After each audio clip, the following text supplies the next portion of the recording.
ബഹുമാന്യനായിട്ടുള്ള മുഖ്യമന്ത്രി ഇന്നലെ അദ്ദേഹം വയനാട് ദുരന്തത്തെ സംബന്ധിച്ച് പറഞ്ഞിട്ടുള്ള ചില കാര്യങ്ങൾ, ആ കാര്യങ്ങൾ ജനങ്ങളെ തെറ്റിദ്ധരിപ്പിക്കുന്ന പ്രസ്താവനകളാണ് അദ്ദേഹം നടത്തിയിട്ടുള്ളത്. അങ്ങനെയുള്ള ഒരു പശ്ചാത്തലത്തിലാണ് വസ്തുതകൾ ജനങ്ങളുടെ മുന്നിൽ അവതരിപ്പിക്കുക എന്നുള്ള ഉദ്ദേശത്തോടു കൂടി ഞാനിന്ന് മാധ്യമപ്രവർത്തകരെ എല്ലാവരെയും കാണാൻ ഉദ്ദേശിച്ചിട്ടുള്ളത്. ഒരുപക്ഷെ കഴിഞ്ഞ ദിവസം ഹൈക്കോടതിയിൽ നിന്ന് ഏറ്റിട്ടുള്ള അടിയുടെ ജാള്യത മറക്കാൻ വേണ്ടിയായിരിക്കണം ഇന്നലെ അദ്ദേഹം കേന്ദ്ര ആഭ്യന്തരമന്ത്രിക്കെതിരായിട്ട് കുതിര കയറാൻ അദ്ദേഹത്തിൻ്റെ ഈ പരിപാടിയെ ഉപയോഗിച്ചത്. വാസ്തവത്തിൽ അദ്ദേഹം ഇന്നലെ ചെയ്യേണ്ടിയിരുന്നത് ഹൈക്കോടതി ഉയർത്തിയിട്ടുള്ള ചോദ്യങ്ങളും ഹൈക്കോടതി ഉയർത്തിയിട്ടുള്ള പ്രശ്നങ്ങളും, ആ പ്രശ്നങ്ങളെ സംബന്ധിച്ചിട്ടുള്ള വസ്തുതകൾ ജനങ്ങളുടെ മുന്നിൽ അവതരിപ്പിക്കാൻ അദ്ദേഹം ശ്രമിച്ചിരുന്നുവെങ്കിൽ ഒരുപക്ഷെ ഹൈക്കോടതിയിൽ അഭിഭാഷകൻ്റെ തയ്യാറെടുപ്പില്ലാത്തതിൻ്റെ പേരിൽ ആണ് ആ വിവരങ്ങൾ ഹൈക്കോടതിക്ക് നൽകാൻ പറ്റാതിരുന്നതെങ്കിൽ വസ്തുതകൾ ജനങ്ങളെ അറിയിക്കാൻ അദ്ദേഹത്തിന് സാധിക്കേണ്ടതായിരുന്നു. ഇന്നലെ അദ്ദേഹം കരുതലും കൈത്താങ്ങും ഒക്കെയാണ് അദ്ദേഹം സൂചിപ്പിച്ചത്. അത് വാക്കിൽ മാത്രം പോരാ, അത് പ്രവൃത്തിയിൽ കൂടി വേണം എന്നാണ് എനിക്ക് അദ്ദേഹത്തെ ഓർമ്മിപ്പിക്കാനുള്ളത്. വാസ്തവത്തിൽ അദ്ദേഹം ഇന്നലെ പറഞ്ഞത് ദുരന്ത നിവാരണത്തെക്കുറിച്ച് കേന്ദ്ര ആഭ്യന്തരമന്ത്രിക്ക് അടിസ്ഥാന ധാരണയില്ല എന്നാണ് അദ്ദേഹത്തിൻ്റെ ഏറ്റവും വലിയ ആരോപണം. എനിക്ക് തോന്നുന്നത് ബഹുമാന്യനായിട്ടുള്ള മുഖ്യമന്ത്രി ഒന്നുകിൽ അദ്ദേഹത്തിൻ്റെ രാഷ്ട്രീയ പ്രസ്താവനകളിലൂടെ ഈ ഹൈക്കോടതിയിൽ നിന്ന് ഉയർന്നിട്ടുള്ള ചോദ്യങ്ങൾക്ക് മറുപടി പറയാൻ കഴിയാത്ത സാഹചര്യത്തിൽ ആഭ്യന്തരമന്ത്രിയുടെ പിടലിക്ക് വെച്ച് കെട്ടാൻ വേണ്ടിയിട്ടുള്ള ഒരു ശ്രമമാണ് നടത്തിയത്. ദുരന്ത നിവാരണത്തിൻ്റെ അടിസ്ഥാന ധാരണ ഇല്ലാത്തത് ആർക്കാണ് എന്നുള്ളത് വളരെ വ്യക്തമാണ്. സംസ്ഥാന ദുരന്ത നിവാരണത്തിൻ്റെ പ്രാഥമിക ഉത്തരവാദിത്തം സംസ്ഥാന സർക്കാരുകൾക്കാണ് എന്നാണ് ഈ രാജ്യത്തെ നിയമം പറയുന്നത്. ഞാൻ പറയുന്നതല്ല, രാജ്യത്തെ നിയമം. ആ നിയമം ഉണ്ടാക്കിയത് നരേന്ദ്രമോദി സർക്കാരുമല്ല. ആ നിയമം ഉണ്ടാക്കിയത് 2005 ഇടതുപക്ഷം കൂടി ഭാഗമായിരുന്ന UPA സർക്കാരാണ്. അന്നുണ്ടാക്കിയ നിയമത്തിൻ്റെ അടിസ്ഥാനത്തിലാണ് ദുരന്ത നിവാരണ നിയമവും അതിൻ്റെ മാനദണ്ഡങ്ങളും ഒക്കെ നിശ്ചയിച്ച് ഇപ്പോഴും അതിൻ്റെ അടിസ്ഥാനത്തിലാണ് പോകുന്നത്. അതുകൊണ്ട് ദുരന്ത നിവാരണത്തിൻ്റെ അടിസ്ഥാന ധാരണ ഇല്ലാത്തത് ആഭ്യന്തരമന്ത്രിക്കല്ല, പകരം സംസ്ഥാന മുഖ്യമന്ത്രിക്കാണ് എന്നുള്ളത് നിയമം അറിയുന്ന ആളുകൾക്കൊക്കെ ബോധ്യമാകും. അതുകൊണ്ട് ഞാൻ ചില കാര്യങ്ങൾ പറയാൻ ആഗ്രഹിക്കുന്നു, ചില ചോദ്യങ്ങളും ഉന്നയിക്കാൻ ആഗ്രഹിക്കുന്നു. ഒന്നാമത്തെ കാര്യം, ഹൈക്കോടതി ചോദിച്ച ഏറ്റവും പ്രധാനപ്പെട്ട ഒരു ചോദ്യം, ആ ചോദ്യത്തിന് മുഖ്യമന്ത്രി ഇന്നലെയും ഉത്തരം പറഞ്ഞിട്ടില്ല. ഹൈക്കോടതി ചോദിച്ചത് സംസ്ഥാനത്തെ വിവിധ ദുരന്ത നിവാരണ പ്രവർത്തനങ്ങൾക്കായിട്ട് ഇപ്പോൾ സംസ്ഥാന സർക്കാരിൻ്റെ എത്ര കമ്മിറ്റ്മെൻ്റാണുള്ളത്, നിങ്ങളുടെ കൈവശമുള്ള തുക ഇത്രയാണ്, അതിൽ ഇതിനകം കമ്മിറ്റ് ചെയ്തിട്ടുള്ള എമൗണ്ട് ചെയ്യണമെന്ന് തീരുമാനിക്കപ്പെട്ടിട്ടുള്ള കാര്യങ്ങൾക്ക് വേണ്ടിയിട്ട് എത്ര തുക വേണ്ടി വരും. ഹൈക്കോടതിയിൽ പറയാൻ പറ്റിയില്ല, മുഖ്യമന്ത്രിക്ക് ഇന്നലെയും പറയാൻ പറ്റിയില്ല. മുഖ്യമന്ത്രി പറയുന്നത് അതിന് ഇനിയും ഒരാഴ്ച സമയം വേണമെന്നാണ്. എന്ന് പറഞ്ഞാൽ കേരളത്തിൽ ഈ വർഷം ഉണ്ടായിട്ടുള്ള ചെറുതും വലുതുമായിട്ടുള്ള പ്രകൃതി ദുരന്തങ്ങൾ എത്രയാണ്, അതിന് ഉണ്ടായിട്ടുള്ള നാശനഷ്ടം എത്രയാണ്, അത് പരിഹരിക്കാൻ വേണ്ടിയിട്ടുള്ള നടപടികൾ, അതിന് വേണ്ടിയിട്ട് എന്ത് ചെലവ് വരും എന്നുള്ളത് ഇപ്പോഴും മുഖ്യമന്ത്രിക്ക് പോലും ധാരണയില്ല എന്നുള്ളതാണ്. കാരണം റവന്യൂ വകുപ്പിൻ്റെ കയ്യിൽ പോലും ആ കണക്കില്ലാത്തതാണ് കാരണം. അപ്പോൾ പിന്നെ ഈ കരുതലും കൈത്താങ്ങും എന്നൊക്കെ പറയുന്നതിൽ എന്താ അർത്ഥം? എന്താണ് കേരളത്തിലെ ഈ വിഷയത്തിലുള്ള സാഹചര്യം, എന്താണ് നിലവിലുള്ള സ്ഥിതി എന്നുള്ളതിനെക്കുറിച്ച് മുഖ്യമന്ത്രിക്ക് പോലും സംസ്ഥാന റവന്യൂ വകുപ്പിന് പോലും വ്യക്തമായിട്ടുള്ള ധാരണയില്ല എന്നുള്ളതല്ലേ അത് വ്യക്തമാക്കുന്നത്. മാത്രമല്ല, വയനാടിന് എത്ര തുക കൊടുത്തു, ഇനി എത്ര കൊടുക്കാൻ കഴിയും, ഇതാണ് ഹൈക്കോടതി ചോദിച്ചത്. അതാണ് എനിക്ക് ചോദിക്കാനുള്ള രണ്ടാമത്തെ കാര്യം. മുഖ്യമന്ത്രിക്ക് ആ കാര്യത്തിലും ഇന്നലെ വ്യക്തതയില്ലായിരുന്നു. 677 കോടി സംസ്ഥാന ദുരന്ത നിവാരണ നിധിയിലുണ്ട്.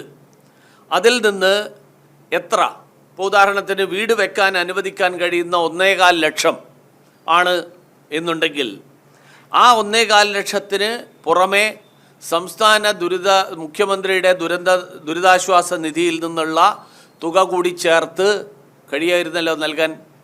എന്തുകൊണ്ട് കൊടുക്കാൻ തീരുമാനിക്കുന്നില്ല? എന്തുകൊണ്ട് ആ കാര്യത്തിൽ വ്യക്തതയില്ല? മൂന്നാമത്തെ ചോദ്യം, മുഖ്യമന്ത്രി പറഞ്ഞു ദേശീയ ദുരന്ത നിവാരണ നിയമത്തിൻ്റെ 13-ാം വകുപ്പ് പ്രകാരം ദുരന്തബാധിതരുടെ കടങ്ങൾ എഴുതി തള്ളണം എന്ന് കേന്ദ്രത്തിന് കൊടുത്തിട്ടുള്ള നിവേദനത്തിൽ പറഞ്ഞിട്ടുണ്ട്. എൻ്റെ ചോദ്യം, എത്ര കടം ആണ് എഴുതി തള്ളാനുള്ളത്? സർക്കാരിൻ്റെ കയ്യിൽ കണക്കുണ്ടോ? മിനിയാന്ന് വരെ SLBCക്ക് ഇത് സംബന്ധിച്ചിട്ടുള്ള ഒരു കണക്കും സംസ്ഥാന സർക്കാർ കൊടുത്തിട്ടില്ല. കാരണം SLBCക്ക് കൊടുക്കാൻ റവന്യൂ വകുപ്പിൻ്റെ കയ്യിൽ കണക്കില്ല. അപ്പോൾ എഴുതി തള്ളണമെന്ന് പറയുന്നു, പക്ഷേ എത്രയാണ് എഴുതി തള്ളേണ്ട തുക? എത്രയാണ് സംസ്ഥാനത്ത് അല്ലെങ്കിൽ വയനാട്ടിൽ ദുരന്തത്തിനിരയായിട്ടുള്ള ആളുകൾക്ക് കടം എത്രയുണ്ട്? അറിയില്ല. അതേസമയത്ത് നമ്മൾ കഴിഞ്ഞ കാലങ്ങളിൽ കണ്ടിട്ടുണ്ട്, സ്വർണ്ണപ്പണയം വെച്ച ഒരു മുൻ MLA ആ കടം വീട്ടാൻ വേണ്ടിയിട്ട് ദുരന്ത നിവാരണ ഫണ്ടിൽ നിന്ന് പണം അനുവദിച്ചിട്ടുണ്ടായിരുന്നു. ഒരു മുൻ MLA കടം വീട്ടാൻ വേണ്ടിയിട്ട്, കുടുംബത്തിൻ്റെ കടം വീട്ടാൻ വേണ്ടിയിട്ട് അത് സംസ്ഥാന സർക്കാരിൻ്റെ ദുരന്ത നിവാരണ ഫണ്ടിൽ നിന്ന് അനുവദിച്ചിട്ടുണ്ടായിരുന്നു. അപ്പോൾ വയനാട്ടിലെ ദുരന്ത ബാധിതരെ സംബന്ധിച്ചിടത്തോളം അവരുടെ കടങ്ങൾ എത്രയുണ്ട് എന്നുള്ള പ്രാഥമികമായിട്ടുള്ള കണക്കെടുപ്പ് പോലും നടത്താതെയാണ് ദേശീയ ദുരന്ത നിവാരണ നിയമത്തിൻ്റെ 13-ാം വകുപ്പ് ഉദ്ധരിച്ചുകൊണ്ട് കേന്ദ്ര സർക്കാരിന് നിവേദനം കൊടുക്കുന്നത്. നാലാമത്തെ ചോദ്യം, മുഖ്യമന്ത്രി പറയുന്നു, 4-ാമത്തെ പോയിന്റ്, മുഖ്യമന്ത്രി പറയുന്നു PDNA തയ്യാറാക്കാൻ 3 മാസം എടുത്തു. ശരി, എല്ലാ വകുപ്പുകളും ചേർന്ന് 583 പേജ് ഉണ്ട്, സമ്മതിച്ചു. പക്ഷേ 583 പേജുള്ള റിപ്പോർട്ട് തയ്യാറാക്കാൻ സംസ്ഥാന സർക്കാർ 3 മാസം എടുത്തു. അത് പഠിച്ച് തീരുമാനമെടുക്കാൻ സംസ്ഥാന സർക്കാർ കേന്ദ്രത്തിന് 1 മാസം പോലും കൊടുക്കില്ല. നവംബർ 13-നാണ് ഈ റിപ്പോർട്ട് സമർപ്പിച്ചത്, PDNA, post disaster need assessment. ഇന്ന് തീയതി 10-ാം തീയതി ആയിട്ടുള്ളൂ. 4 ആഴ്ച. ഈ 4 ആഴ്ച കഴിയുന്നതിന് മുൻപേ തയ്യാറാക്കാൻ 3 മാസം എടുത്ത റിപ്പോർട്ട് അത് പഠിച്ച് വിവിധ വകുപ്പുകളിലൂടെ കടന്നുപോയി അത് സംബന്ധിച്ച് തീരുമാനമെടുക്കാൻ കേന്ദ്ര സർക്കാരിന് 4 ആഴ്ച പോലും അനുവദിക്കില്ല. അതിനു മുമ്പ് മുഖ്യമന്ത്രി കേന്ദ്ര ആഭ്യന്തരമന്ത്രിക്ക് ദുരന്ത നിവാരണത്തെക്കുറിച്ച് അടിസ്ഥാന ധാരണയില്ല എന്നുള്ള വിലയിരുത്തൽ നടത്തി ജനങ്ങളോട് പറയുകയാണ്. ഇത് രാഷ്ട്രീയ പ്രേരിതല്ലെങ്കിൽ വേറെ എന്താ? മാത്രമല്ല, ഇന്നലെ പല ചാനൽ ചർച്ചകളിലും, ഇന്നലെ മാത്രമല്ല ഇതിനു മുമ്പുള്ള ദിവസങ്ങളിലൊക്കെ ഈ ഇടതുപക്ഷത്തിൻ്റെ വക്താക്കൾ വന്നിട്ട് പറയുന്നത് ഞങ്ങൾ മാത്രമാണ് PDNA തയ്യാറാക്കിയിട്ടുള്ളത്, രാജ്യത്താദ്യമായിട്ട് കേരളത്തിലാണ് PDNA തയ്യാറാക്കിയിട്ടുള്ളത്. ഇത് സ്ഥിരമായിട്ട് പറയുന്ന ചില കാര്യങ്ങളാണ്. ഇപ്പോൾ ഉദാഹരണത്തിന് ദേശീയപാത നിർമ്മാണത്തിന് വേണ്ടി ഭൂമി ഏറ്റെടുത്ത് നൽകുന്നതിൻ്റെ 25% സംസ്ഥാനം വഹിക്കുന്നു, അത് ഞങ്ങൾ മാത്രമാണ് നടത്തുന്നത്. രാജ്യത്ത് വിവിധ സംസ്ഥാനങ്ങളിൽ ഇത് ചെയ്യുന്നുണ്ട് എന്നുള്ള കാര്യം മുഖ്യമന്ത്രിയുടെ സാന്നിധ്യത്തിൽ കഴക്കൂട്ടത്ത് കേന്ദ്ര ഗതാഗത വകുപ്പ് മന്ത്രിയും മുഖ്യമന്ത്രിയും ഇരിക്കുന്ന വേദിയിൽ ഞാൻ നേരിട്ട് പറഞ്ഞിട്ടുള്ളതാണ്. വിവിധ സംസ്ഥാനങ്ങളിൽ നൽകിയിട്ടുള്ള കണക്കുകൾ കേരളത്തിലെ ജനങ്ങളെ ഇങ്ങനെ തെറ്റിദ്ധരിപ്പിക്കരുത്. ഞങ്ങൾ മാത്രമാണ് നൽകിയിട്ടുള്ളത്. ഞാനൊരു ഉദാഹരണം പറയാം. ഹിമാചൽ മുഖ്യമന്ത്രി സുഖ്വിന്ദർ സുഖു, അദ്ദേഹം ഇന്ത്യ സഖ്യത്തിൻ്റെ ഭാഗമാണ്. അദ്ദേഹം കള്ളം പറയുകയാണോ എന്നാണ് പിണറായി പറയേണ്ടത്. അദ്ദേഹം നേരിട്ട് പറഞ്ഞിട്ടുള്ളത് ഞങ്ങൾ PDNA കൊടുത്തിട്ടുണ്ട്, അവിടുത്തെ ദുരന്ത നിവാരണത്തിൻ്റെ ഭാഗമായിട്ട് ഞങ്ങൾ PDNA കൊടുത്തിട്ടാണ്, ഞങ്ങൾക്ക് കിട്ടിയത് ആവശ്യത്തിന് കിട്ടിയില്ല എന്ന് അദ്ദേഹം പറഞ്ഞിട്ടുണ്ട്. പക്ഷേ PDNA കൊടുത്തത് ഞങ്ങൾ മാത്രമാണ്, ഇതുവരെ വേറെ ആരും PDNA കൊടുത്തിട്ടില്ല എന്നൊക്കെയുള്ള അവകാശവാദം. ഈ അവകാശവാദങ്ങൾ ജനങ്ങളെ തെറ്റിദ്ധരിപ്പിക്കാൻ വേണ്ടി എക്കാലവും വില പോവില്ല. 5-ാമത്തെ കാര്യം, ഞാനൊരു കാര്യം ചോദിക്കട്ടെ. ഇനി വാദത്തിന് വേണ്ടിയിട്ട് PDNA കൊടുത്തു, അടുത്ത ദിവസം കേന്ദ്രം ആ പണം അനുവദിച്ചു എന്നിരിക്കട്ടെ. എന്തിനാ PDNAയിൽ അനുസരിച്ചിട്ട് പണം അനുവദിക്കുന്നത്? പണം അനുവദിക്കുന്നത് പുനർനിർമ്മാണ പ്രവർത്തനങ്ങൾ നടത്താൻ. പുനർനിർമ്മാണ പ്രവർത്തനങ്ങൾ നടത്തണമെങ്കിൽ വീടടക്കം പണിയണം. വീട് പണിയാനുള്ള സ്ഥലം സർക്കാർ എവിടെയാണ് കണ്ടെത്തിയിരിക്കുന്നത്? ഈ പുനർനിർമ്മിക്കാനുള്ള സ്ഥലം ഇതുവരെ സംസ്ഥാന സർക്കാരിന് കണ്ടെത്താൻ കഴിഞ്ഞിട്ടില്ല. ആ പണി ഇപ്പോഴും പൂർത്തിയായിട്ടില്ല. അതിൻ്റെ പേരിൽ അവരൊരു സ്ഥലം ഏറ്റെടുക്കുന്നു എന്ന് പറഞ്ഞു, അതിൻ്റെ പേരിൽ കേസ് നടക്കുന്നു. ആ കേസ് കാരണം ആ നടപടി മുഴുവൻ തടസ്സപ്പെട്ടിരിക്കുന്നു. പക്ഷേ പണം ഞങ്ങൾക്ക് വേണം. എവിടെയാണ് പണയാൻ പോകുന്നത് ഞങ്ങൾ തീരുമാനിച്ചിട്ടില്ല. ഇത് ജനങ്ങളെ ഈ പണിയെടുക്കുന്നതിന്, സ്ഥലം തയ്യാറാക്കുന്നതിന് കേന്ദ്രത്തിൻ്റെ പണം അനുവദിക്കുന്നത് വരെ കാത്തു നിൽക്കണോ? സ്ഥലം നേരത്തെ തന്നെ തയ്യാറാക്കിയതിന് ശേഷം കേന്ദ്രം അനുവദിച്ചു കഴിഞ്ഞാൽ അടുത്ത ദിവസം പണി തുടങ്ങാം. പക്ഷേ അതിന് തയ്യാറില്ല. മാത്രമല്ല, ഞാൻ ചോദിക്കട്ടെ, ഈ മുഖ്യമന്ത്രിയുടെ ദുരിതാശ്വാസ നിധിയിൽ മുണ്ടക്കൈ ചൂരൽമലയുടെ പശ്ചാത്തലത്തിൽ ശേഖരിച്ച തുകയാണത്. ആ ദുരിത നിവാരണത്തിന് വേണ്ടിയിട്ട് ശേഖരിച്ച തുകയിൽ 688 കോടി കിട്ടിയതിൽ 7 കോടിയെ ചിലവാക്കിയിട്ടുള്ളൂ. അത് വേറെ എവിടെയും ചിലവാക്കാൻ പറ്റില്ല. ആ പണം മുണ്ടക്കൈ ചുരൽമലയ്ക്ക് വേണ്ടിയിട്ട് പിരിച്ചതാണ്, ലോകം മുഴുവൻ നിന്ന് പിരിച്ചതാണ്. ആ പണം എന്താ? ആ പണം ഇതുവരെ ആകെ 7 കോടി എന്ന് പറഞ്ഞാൽ 1%. 658 കോടിയിൽ 1% തുകയാണ് ഇപ്പോൾ സംസ്ഥാന സർക്കാർ ചിലവാക്കിയിട്ടുള്ളത്. ബാക്കി ചിലവാക്കുന്നതിനെക്കുറിച്ച് ഒരു പ്ലാനും ഇതുവരെ പ്രഖ്യാപിച്ചിട്ടില്ല. മാത്രമല്ല, മുഖ്യമന്ത്രി ഇന്നലെ പറഞ്ഞതിൻ്റെ ഏറ്റവും പ്രധാനപ്പെട്ട ഒരു ഘടകം കേരളത്തോട് രാഷ്ട്രീയ വിവേചനം കാണിക്കുന്നു.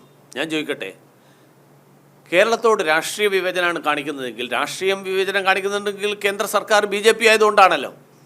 കേന്ദ്ര സർക്കാർ BJP ഭരിക്കുന്ന കേന്ദ്ര സർക്കാർ രാഷ്ട്രീയ വിവേചനമാണ് കാണിക്കുന്നതെങ്കിൽ BJP ഭരിക്കുന്ന 6 സർക്കാരുകൾ അല്ലെങ്കിൽ ദേശീയ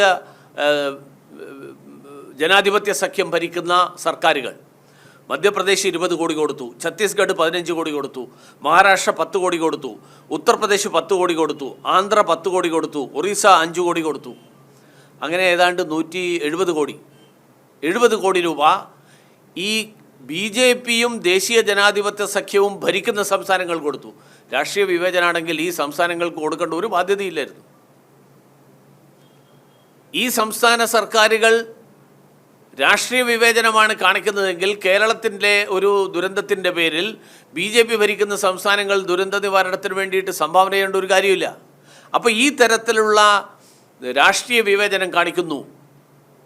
കോടതി പോകുന്ന സന്ദർഭങ്ങളിലൊക്കെ ആ രാഷ്ട്രീയ വിവേചനം എന്നുള്ള ആരോപണത്തിൻ്റെ പൊള്ളത്തരം ജനങ്ങൾക്ക് ബോധ്യമായിട്ടുണ്ട്. മുൻപ് സുപ്രീം കോടതി വരെ പോയിട്ട് അവസാനം അത് ബോധ്യമായതാണ്. മാത്രമല്ല, ഇന്നലെ ചില TV അവതാരകരടക്കം ചോദിക്കുന്നത് ഞാൻ കേട്ടു.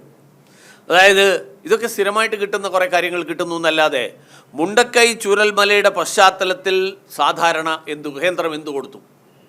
ഞാൻ ചോദിക്കട്ടെ, SDRFൽ കൊടുക്കേണ്ടതല്ലാതെ എന്തു കൊടുത്തു എന്നുള്ള ചോദ്യം ഈ BJPയോടുള്ള വിരോധം കാണിക്കുന്ന കുറേ ചാനൽ അവതാരകരുണ്ട്. അത് കാണിച്ചോളൂ, വിരോധമില്ല. പക്ഷേ വസ്തുതകൾ വളച്ചൊടിക്കരുത്. കാരണം അവരുടെ അറിവിന് വേണ്ടിയിട്ട് ഞാൻ പറയാൻ ആഗ്രഹിക്കുകയാണ്. SDRF വിഹിതത്തിൻ്റെ ഗഡുക്കളായിട്ടുള്ള 145.6 കോടി രൂപ ജൂലൈ 31 ഒക്ടോബർ 1 നൽകി. ഈ ഒക്ടോബറിൽ നൽകിയത് മാത്രം എടുത്തു കഴിഞ്ഞാൽ അത് കൊടുക്കേണ്ടത് ഡിസംബറിലാണ്. ആ ഡിസംബറിൽ കൊടുത്തത് ഒക്ടോബറിൽ നൽകാനുള്ള കാരണം അത് ഈ ദുരന്തത്തിൻ്റെ പശ്ചാത്തലത്തിലാണ്.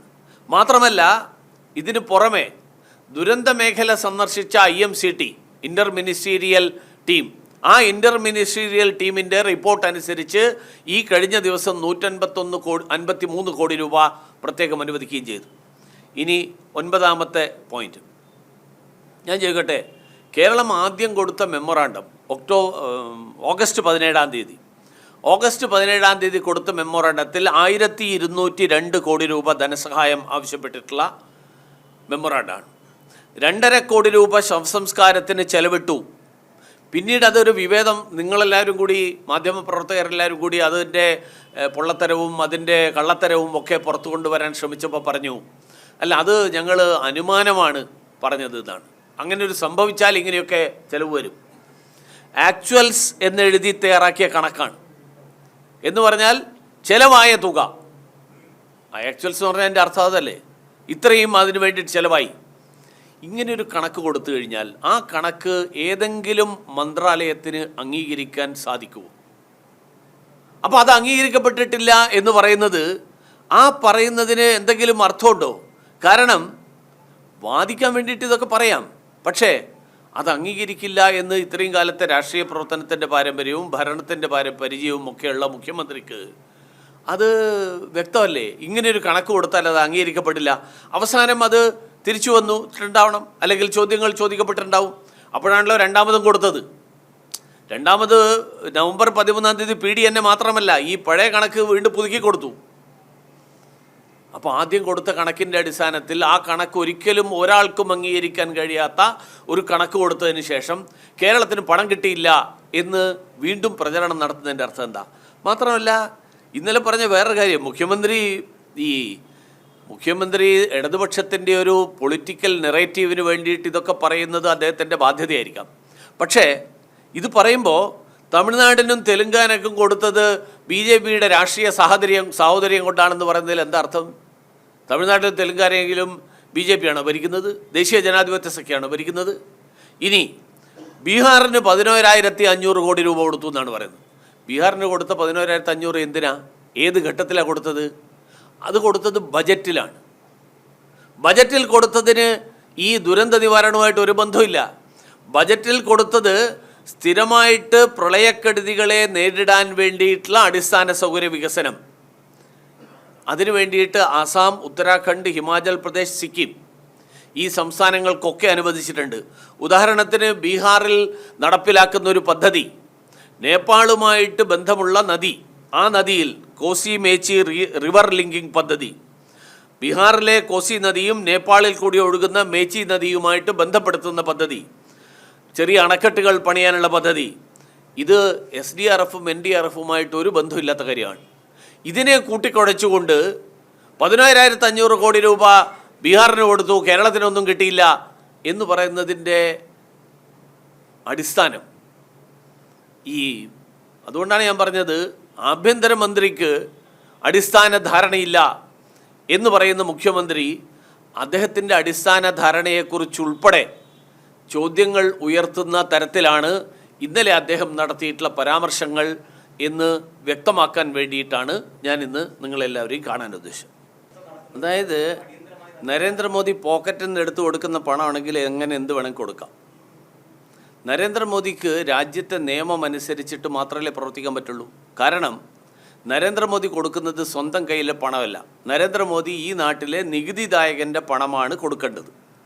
ആ നികുതിദായകൻ്റെ പണം ചെലവഴിക്കുന്നതിന് രാജ്യത്തെ നിയമത്തിനനുസരിച്ചിട്ടേ പ്രധാനമന്ത്രിക്ക് പ്രവർത്തിക്കാൻ പറ്റുള്ളൂ. പ്രധാനമന്ത്രിക്ക് രാജ്യത്തെ നിയമം എന്തെങ്കിലും ആയിക്കോട്ടെ, ഞാനിത് അനുവദിക്കാം, അങ്ങനെ ആർക്കും അനുവദിച്ചിട്ടില്ല, കേരളത്തിന് മാത്രം അനുവദിച്ചിട്ടില്ല എന്നുള്ള പ്രചരണത്തിൻ്റെയാണ് ഞാൻ ഈ വായിച്ചത്. അതാണ് സുഹൃത്തെ ഞാൻ ഈ വായിച്ചത്. 11,500 കോടി രൂപ അനുവദിച്ചത് ബജറ്റിൽ ഞാൻ വായിച്ചത് കേട്ടില്ലായിരുന്നു. പിന്നെ ആ ചോദ്യം വീണ്ടും ചോദിക്കില്ല എന്നർത്ഥം എന്ന് മുഖ്യമന്ത്രി പറയുന്നു. അതെ, ആ പറയുന്നത് ജനങ്ങളെ തെറ്റിദ്ധരിപ്പിക്കലാണ്. അങ്ങനെ നിയമത്തിന് വിരുദ്ധം, ഞാൻ ചോദിക്കട്ടെ, നിയമം ലംഘിച്ചുകൊണ്ട് ഏതെങ്കിലും ഒരു സംസ്ഥാനത്തിന് ഇങ്ങനെ കൊടുത്തിട്ടുണ്ടെങ്കിൽ ഹൈക്കോടതി പറയാമായിരുന്നല്ലോ ഇതെല്ലാം. എന്താ ഹൈക്കോടതിയുടെ മുൻപിൽ ബബ്ബ അടിക്കുന്നത്? ഹൈക്കോടതി ചോദിക്കുന്ന ചോദ്യത്തിന് മറുപടി പറയാൻ പറ്റാത്തത്? ഞാൻ പറയുന്നത് നിങ്ങൾ എടുക്കണ്ട, ഞാൻ ഈ പറയുന്നതൊന്നും നിങ്ങൾ പരിഗണിക്കണ്ട. ഞാൻ പറയുന്നത് ഇതെല്ലാം നിയമപരമായിട്ട് നിയമപരമായിട്ടല്ല ചെയ്യുന്നതെങ്കിൽ കോടതിയുടെ മുന്നിൽ ചോദ്യം ചെയ്യണം. കോടതിയുടെ മുന്നിൽ കോടതിയുടെ ചോദ്യങ്ങൾക്ക് മറുപടി പറയാൻ പറ്റാത്ത ആളുകൾ അത് കഴിഞ്ഞിട്ട് വാർത്താസമ്മേളനം നടത്തിയിട്ട് ആഭ്യന്തരമന്ത്രിയെക്കെതിരായിട്ട് ആരോപണം ഉന്നയിക്കുന്നതിൻ്റെ വസ്തുത നമ്മൾ തിരിച്ചറിയണം. അത്രേ ഉള്ളൂ, അത്രേ ഞാൻ പറയുന്നുള്ളൂ.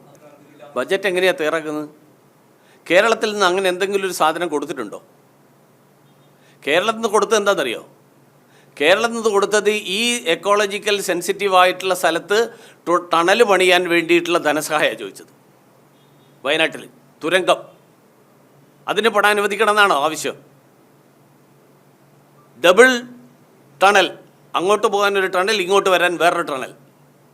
ആ ടണൽ കൂടി പഠിച്ചു കഴിഞ്ഞാൽ പിന്നെ വയനാട് ബാക്കി ഉണ്ടാവില്ല. എനിക്കറിയില്ല, S3 കാറ്റഗറിയിൽ വരുന്നതിന് ആരും തടസ്സമില്ലല്ലോ. പറഞ്ഞിട്ടുണ്ടോ വരില്ല? അല്ല, ആക്കിയിട്ടില്ല എന്ന് പറഞ്ഞാൽ അതാക്കാൻ വേണ്ടിയിട്ടുള്ള പ്രോസസ്സല്ലേ നടക്കുന്നുള്ളൂ. ആക്കിയിട്ടില്ല എന്ന് പറഞ്ഞാൽ ആക്കില്ല എന്ന് പറഞ്ഞിട്ടുണ്ടെങ്കിൽ അതിന് കാരണം പറയും. അല്ലെങ്കിൽ ആ പ്രോസസ്സ്, അതായത് ഇതെല്ലാം നടക്കുന്നതിൻ്റെ ഭാഗമാണ് IMCT.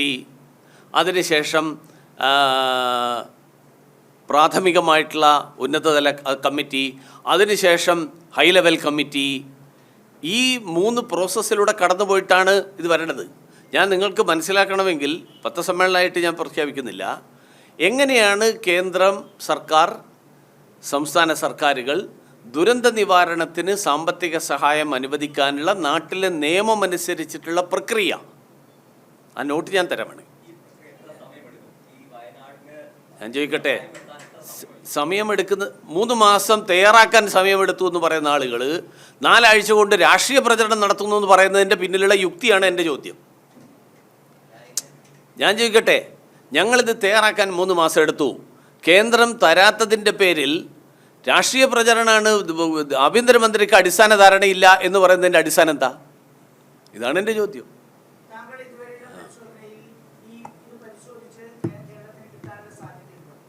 ഞാൻ പരിശോധിക്കേണ്ടതല്ലോ, ഇതൊക്കെ സർക്കാരാണ് പരിശോധിക്കുക.